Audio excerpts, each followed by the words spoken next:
सभी हमारे व्यूवर्स का स्वागत है। तो मैं काफ़ी ज़्यादा क्लियर कम्युनिकेट कर नहीं पाऊँगा because due to my teeth problem. So आप मुझे अंडरस्टैंड करने का प्रयास कीजिए। सो मेरे सभी पैरा व्यूवर्स जो कि बिलोंग्स करते हैं electronics and communication engineering as well as instrumentation engineering, वो सभी हमारे जो ऑनगोइंग जिनका एजुकेशन अभी चालू है या फिर अभी जो प्लान कर रहे हैं electronics as well as instrumentation engineering के अंदर डिप्लोमा करने का या फिर बैचलर डिग्री करने का, या फिर ऐसे कोई हमारे दोस्त लोग जो कि इलेक्ट्रिकल इंजीनियरिंग के अंदर गेट का प्रिपरेशन कर रहे हैं 2025 के लिए, या फिर आरआरबी जेई का प्रिपरेशन कर रहे हैं in the same stream that is the electrical engineering as well as ऐसा कोई हमारा भाई जो कि स्टाफ सिलेक्शन का जिसने अभी जेई फेस किया है और आने वाले टाइम में भी वो फेस करने वाला है, या फिर ऐसा हमारा कोई दोस्त या जो कि यूपीएससी इंजीनियरिंग सर्विसेज के एग्ज़ाम को फेस करने वाला है आने वाले 2025 के अंदर। तो मैं आपको बता दूं कि मेरा जो बैकग्राउंड ये इलेक्ट्रिकल इंजीनियरिंग है, लेकिन रिसेंटली मैं जो डिग्री करने वाला हूँ वो इलेक्ट्रॉनिक्स एंड कम्युनिकेशन इंजीनियरिंग के अंदर डिग्री करने वाला हूँ जो कि मास्टर डिग्री है। और वो डिग्री मैं एक तो महाराष्ट्र स्टेट से करने वाला हूँ। ये एक तो मुंबई का इंस्टीट्यूट हो सकता है या फिर पुणे का इंस्टीट्यूट हो सकता है या फिर ये अमरावती का इंस्टीट्यूट हो सकता है। ये तीनों इंस्टीट्यूट में हमारा प्लान चल रहा है। जहाँ पे भी नंबर लगेगा वो इंस्टीट्यूट हमारा रहेगा। सो हम आशा करेंगे कि ये तीनों में से एक कोई भी इंस्टीट्यूट में हमारा हो जाए, हमारा इन द सेंस मेरा हो जाए, और उसके बाद में हम जो भी है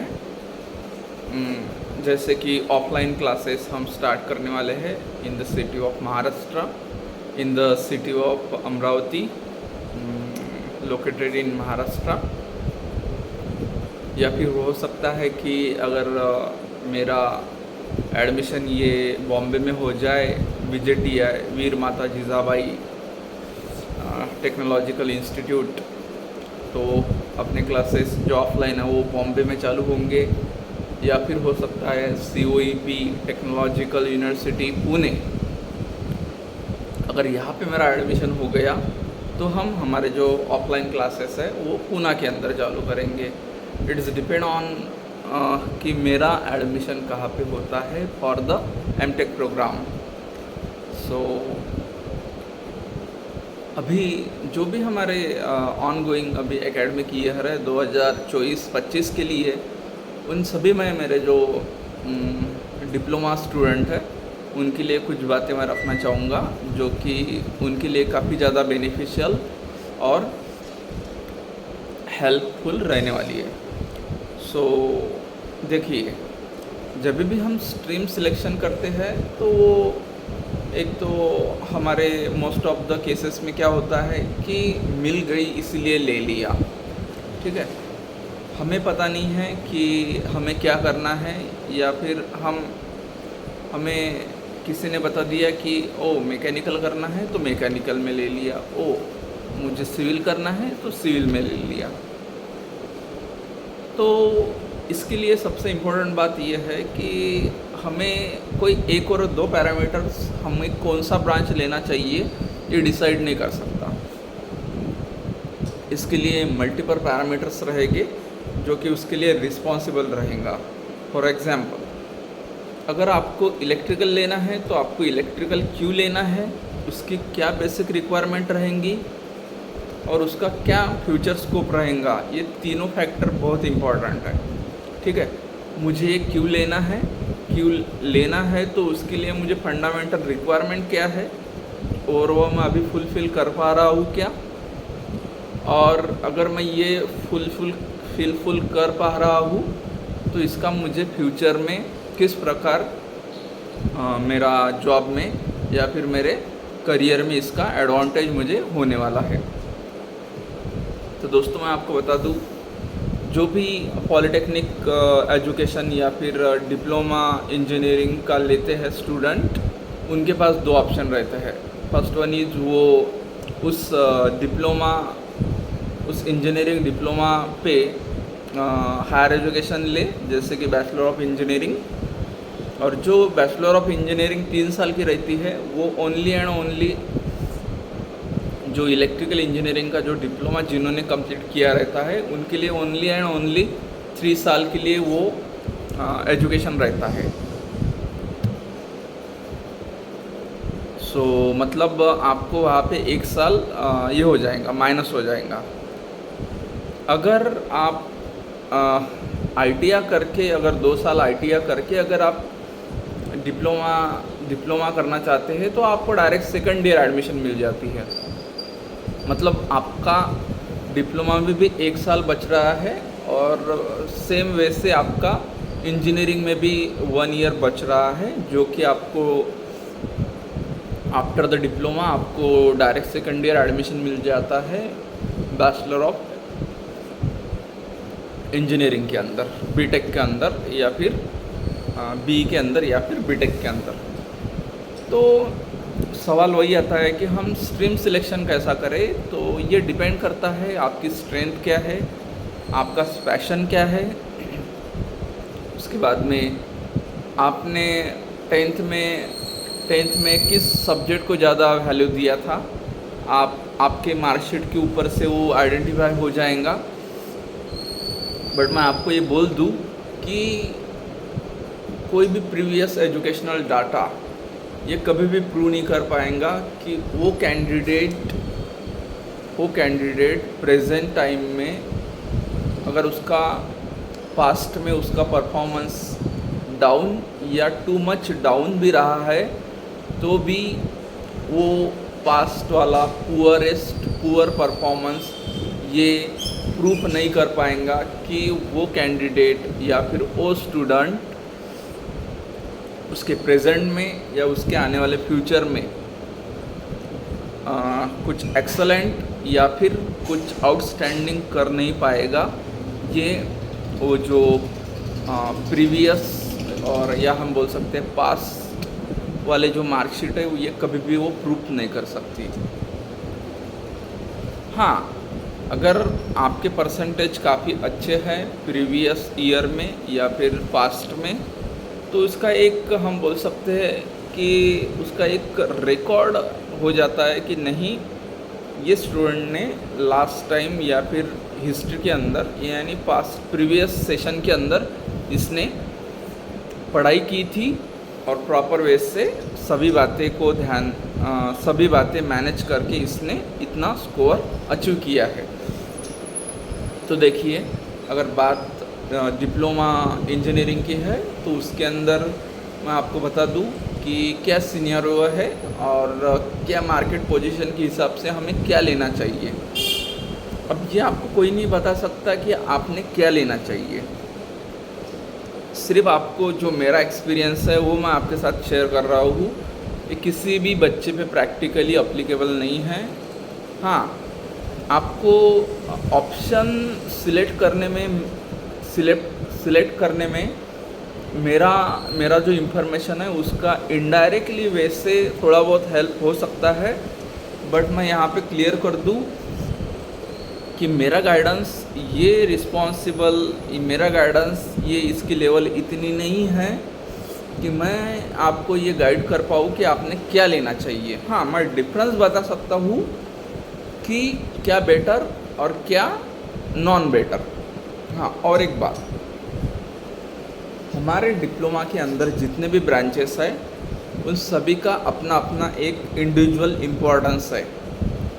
और ये मैं जब से मुझे एजुकेशन का रियल मीनिंग पता चला है तब से मैं ये काफ़ी कॉन्फिडेंट वे से बोल सकता हूँ कि every education is equal and there importance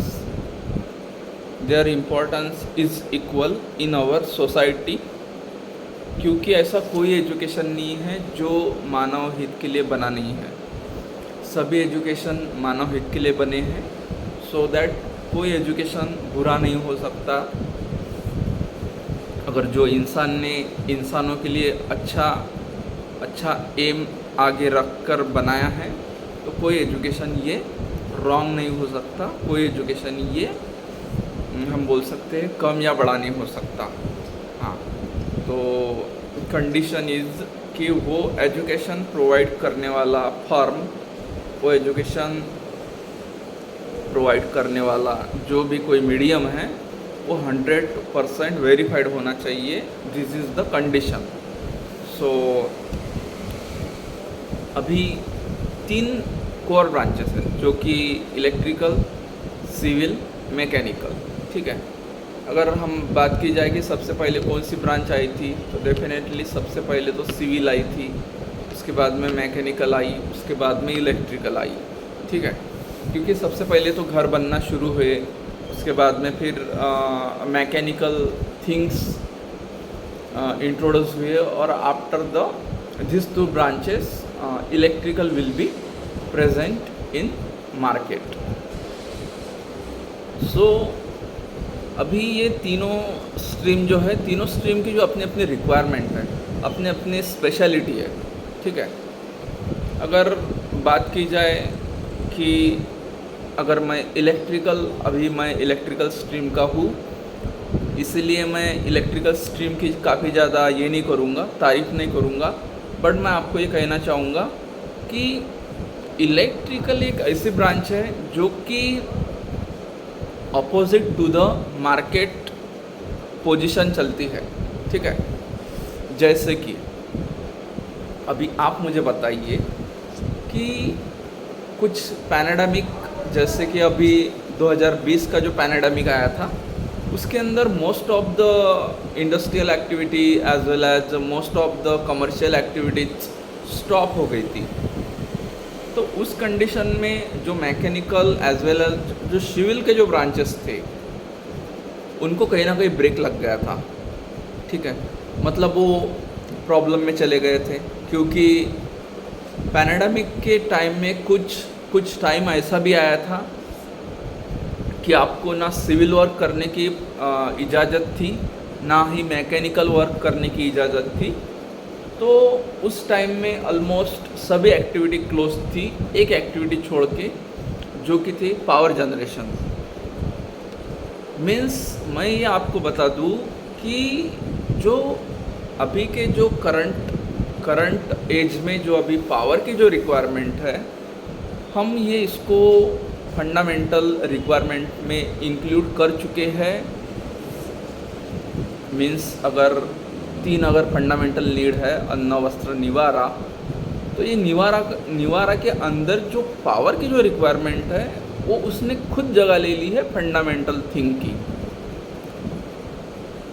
means आप सोच सकते हैं कि पावर का जो रिक्वायरमेंट है, पावर का जो इम्पोर्टेंस है, वो कितना ज़्यादा बढ़ गया है। आपको इंडिया के अंदर काफ़ी कम ऐसे एरियाज़ मिलेंगे जहाँ पे अभी पावर पहुँची नहीं है। Means most of the cases या फिर most of the places power का वहाँ पे डिलीवरी हो चुका है।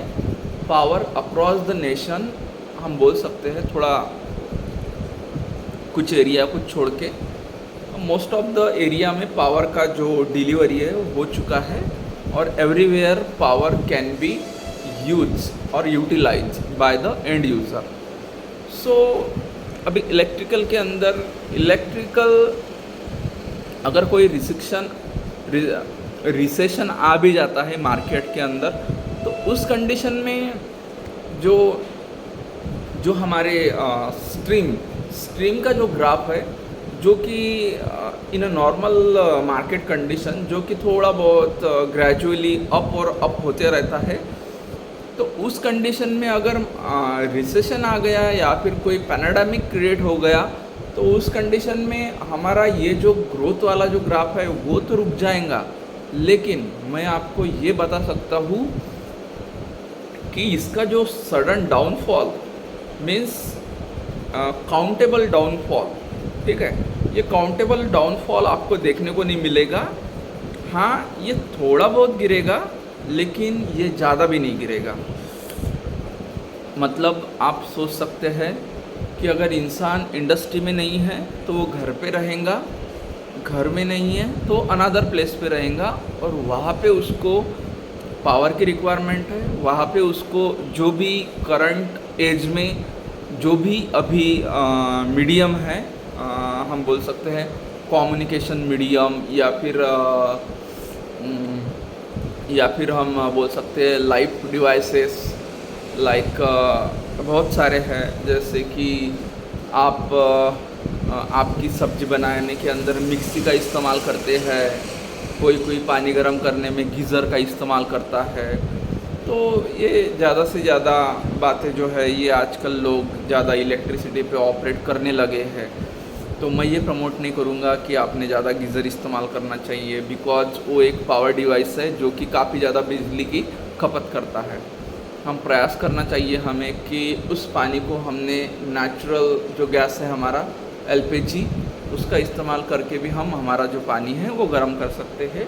ये जस्ट मेरा एक मेरा एडवाइस है कि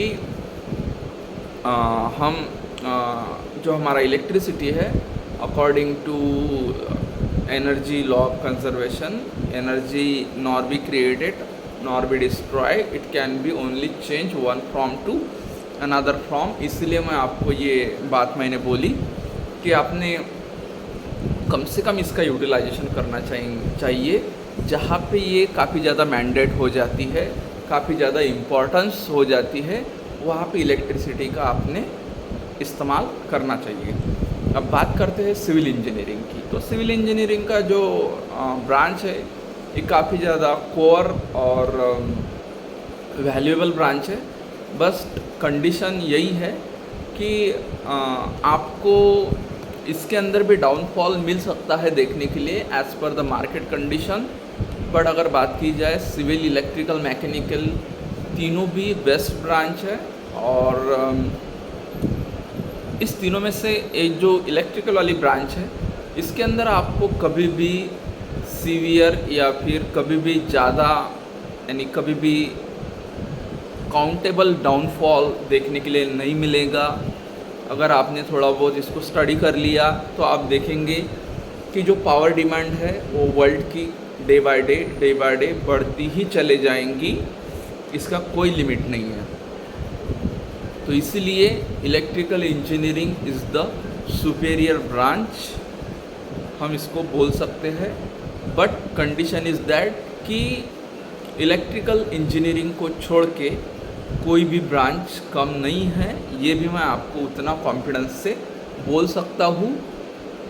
हाँ, तो ये मैं बोलना चाह रहा था कि इलेक्ट्रिकल का अपना एक एडवांटेज है, और इलेक्ट्रिकल के अंदर आपको जो आपका मैथमेटिक्स है ये काफ़ी ज़्यादा स्ट्रॉन्ग रखना पड़ेगा, क्योंकि इलेक्ट्रिकल इंजीनियरिंग के अंदर आपको मैथमेटिक्स 1, मैथमेटिक्स 2, मैथमेटिक्स 3 और इन केस ऑफ बीटेक आपको मैथमेटिक्स 4 भी देखने को मिलेगा।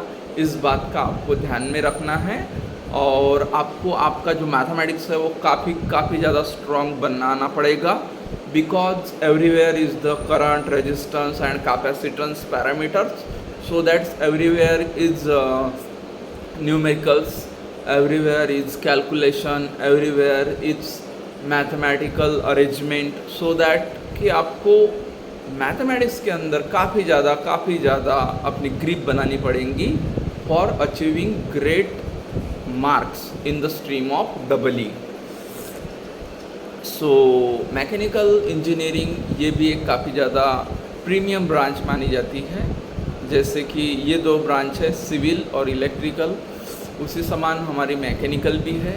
यहाँ पे भी आपको कहीं ना कहीं तो प्लेसमेंट मिल ही जाता है, छोटी बड़ी कंपनी या फिर गवर्नमेंट की कंपनी, कहीं ना कहीं तो आपका प्लेसमेंट हो ही जाएगा, बिकॉज अभी इतना बड़ा कंट्री है या फिर इतना बड़ा वर्ल्ड है, वर्ल्ड के अंदर कितना सारा ऑपरेशन चलता है, मैकेनिकल ऑपरेशन। अभी तो कुछ सिविल के अंदर भी मैकेनिकल वाला ऑपरेशन इंक्लूड हो चुका है, सो दैट कि हम कम से कम टाइम में ज़्यादा से ज़्यादा एक्यूरेट हम चीज़ को खड़ी कर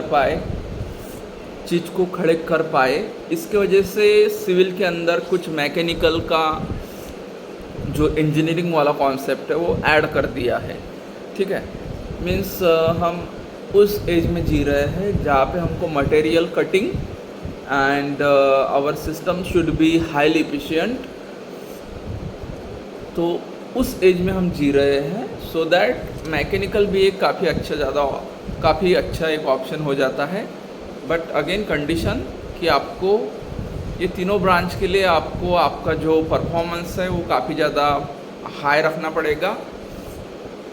अभी हम बात करेंगे नॉन कोर ब्रांचेस की, जो कि है कंप्यूटर, आईटी, उसके बाद में इलेक्ट्रॉनिक्स एंड कम्युनिकेशन। ये तीनों ब्रांच नॉन कोर ब्रांचेस है। बट अगर मैं बात करूँ कंप्यूटर आईटी की, तो ये ब्रांच ने तो पूरे मार्केट के अंदर काफ़ी ज़्यादा ये कर दिया है, अपना नाम कमा लिया है। बट ये ब्रांच का प्रॉब्लम ये है कि इसका जो ग्राफ है ये ग्रेजुअली काम नहीं करेगा, ये सडन राइज जाएगा या फिर सडन फॉल भी जाएगा। ठीक है, it is depend on the market position, market condition. तो इसलिए मैं आपको ये सजेस्ट करूँगा कि अगर आपका इंटरेस्ट कंप्यूटर या फिर आईटी के अंदर अगर बन रहा है तो ये अच्छी बात है। बट आपको ये भी ध्यान में रखना है कि इसके अंदर गवर्नमेंट के कम चांसेस है, इसके अंदर ज़्यादा प्राइवेटाइजेशन वाला नेटवर्क है, और इसके अंदर आपको पैकेज तो बहुत सारा मिल जाएगा, बट इसके अंदर आपको काफ़ी ज़्यादा स्ट्रगलिंग मोड में एवरी टाइम रहना पड़ेगा, बिकॉज यहाँ पे डील करता है majority of the private system. तो इसलिए आपको ऑलवेज आपका प्रमोशन के लिए, आपके पोजीशन के लिए, आपके इंक्रीमेंट के लिए, या फिर इवन आपके करंट जो अभी जॉब चल रही है उसके लिए आपको काफ़ी ज़्यादा मशक्क़त करनी पड़ेगी, काफ़ी ज़्यादा आपको ये करना पड़ेगा, स्ट्रगल करना पड़ेगा। ये मार्केट कंडीशन है आईटी और कंप्यूटर की। ठीक है, हर एक सिचुएशन में ये बात लागू नहीं होगी।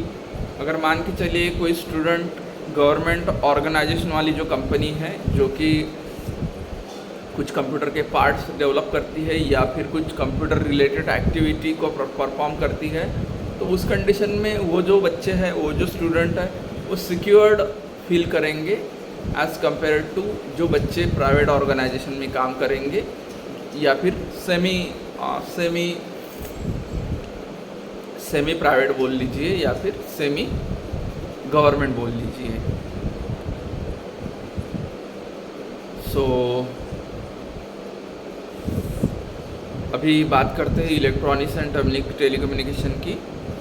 तो इलेक्ट्रॉनिक्स एंड टेलीकम्युनिकेशन ये एक ऐसी ब्रांच है जो कि इलेक्ट्रिकल का एक हम बोल सकते हैं एक न्यू एज वर्जन है, और आने वाले समय में इलेक्ट्रॉनिक्स एंड कम्युनिकेशन का काफ़ी ज़्यादा डिमांड बढ़ जाएगा। बिकॉज अगर आपने आईटी और कंप्यूटर सिस्टम को खड़ा कर लिया तो उसका हार्डवेयर खड़ा करने का काम ये इलेक्ट्रॉनिक्स एंड कम्युनिकेशन इंजीनियरिंग करती है, जो कि काफ़ी ज़्यादा इम्पोर्टेंट हो जाता है। तो ये इलेक्ट्रॉनिक्स एंड कम्युनिकेशन इंजीनियरिंग ये एक काफ़ी अच्छी ज़्यादा ब्रांच मानी जाएंगी। बट अगेन इसके अंदर भी आपको कभी डाउनफॉल देखने के लिए मिल सकता है। ये भी इलेक्ट्रिकल इंजीनियरिंग के समान ग्रेजुअली या फिर गुड कंडीशन में ट्रैवल करती हुई नहीं दिखेंगी। ठीक है, देखिए उस फील्ड के अंदर अगर आप किंग बन चुके हैं, किंग इन द सेंस आपको ईच एंड एवरी टॉपिक पता है, ठीक है, तो उस कंडीशन में ये डाउनफॉल वाली बात तो आप पे लागू होती नहीं है, क्योंकि आप तो उस स्ट्रीम के या फिर उस फील्ड के आप बादशाह बन चुके हैं, किंग बन चुके हैं। तो उस कंडीशन में तो चैलेंज नहीं है कि आपको कोई डाउनफॉल की इधर भेजे या फिर आपका उसके अंदर कोई आपके ऊपर इम्पैक्ट गिरे, क्योंकि आपने उसका हर एक बारीकी A to Z सभी नॉलेज आपने उसको गेन कर लिया और काफ़ी ज़्यादा स्टैंडर्ड वे से उसको आपने गेन कर लिया। तो उस कंडीशन में तो डाउनफॉल या फिर रिसेशन इसका तो सवाल ही नहीं उठता, अगर आप उस फील्ड के अंदर टॉप पे जाके पहुँचे हैं तो उस कंडीशन में, ठीक है। But rather than this top and,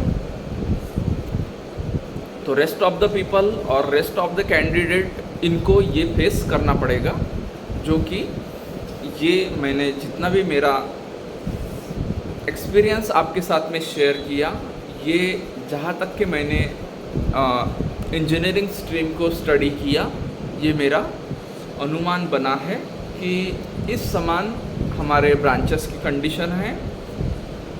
और ज़रूरी नहीं है कि आपको ये एजुकेशन करने के बाद में जॉब मिल ही जाएंगी, आपको बेस्ट करना पड़ेगा। आपको ईच एंड एवरी टाइम आपको प्रूव करना पड़ेगा कि you are eligible for this particular task और पर्टिकुलर जॉब और पर्टिकुलर पोस्ट और पर्टिकुलर ऑपरेशन और पर्टिकुलर व्हाट मीन्स आपको जो भी आपके लाइफ में आपने एम या फिर गोल सेट करके रखा है, आपको उस टाइम पे आपको प्रूव करना पड़ेगा, ठीक है। अभी रिसेंटली एडमिशन वाला प्रोसेस चालू हो गया है डिप्लोमा के अंदर। जो भी अमरावती के अंदर जो बच्चे एडमिशन करेंगे उनको मैं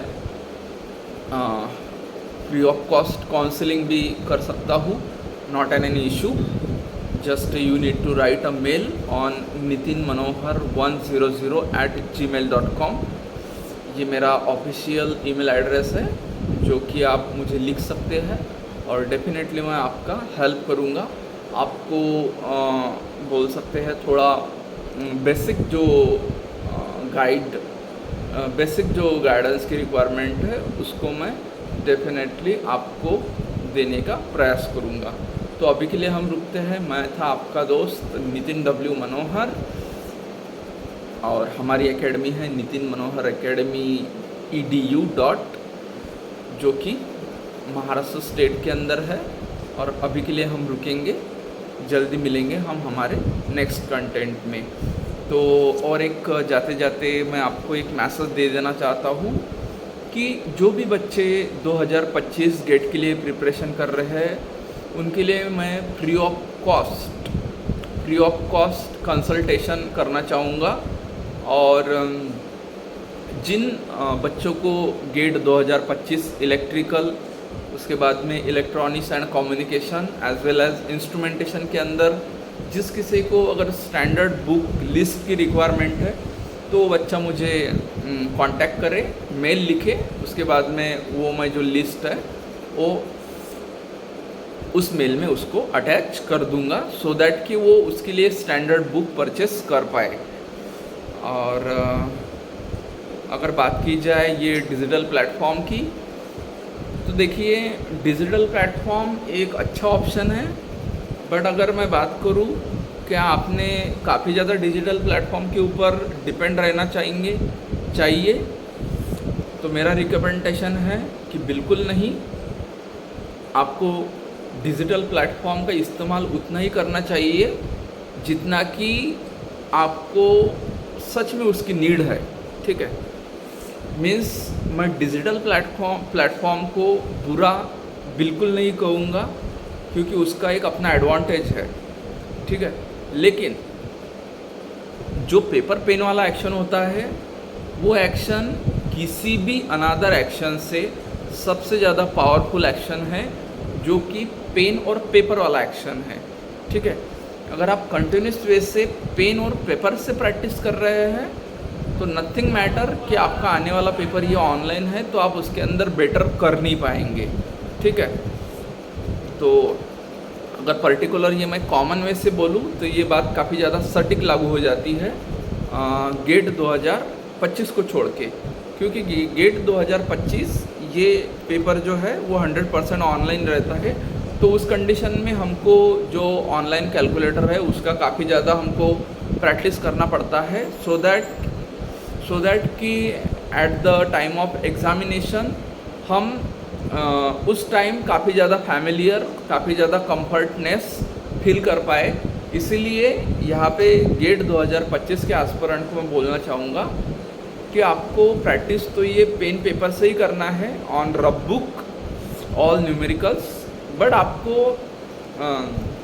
आपको जो हमारा टाटा की ओर से जो प्रोवाइड किया गया जो TCS वाला जो कैलकुलेटर है उसको काफ़ी ज़्यादा प्रैक्टिस करना है।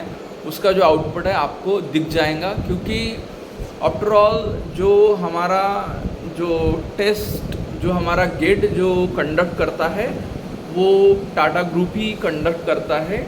मीन्स करने वाले तो गवर्नमेंट वाले रहते हैं, लेकिन जो सिस्टम रहता है एंड में वो टाटा ग्रुप का रहता है।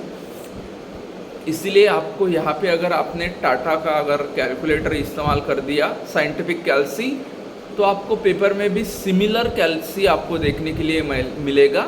मतलब आप काफ़ी ज़्यादा फैमिलियर, काफ़ी ज़्यादा कंफर्ट वहाँ पे फील करेंगे।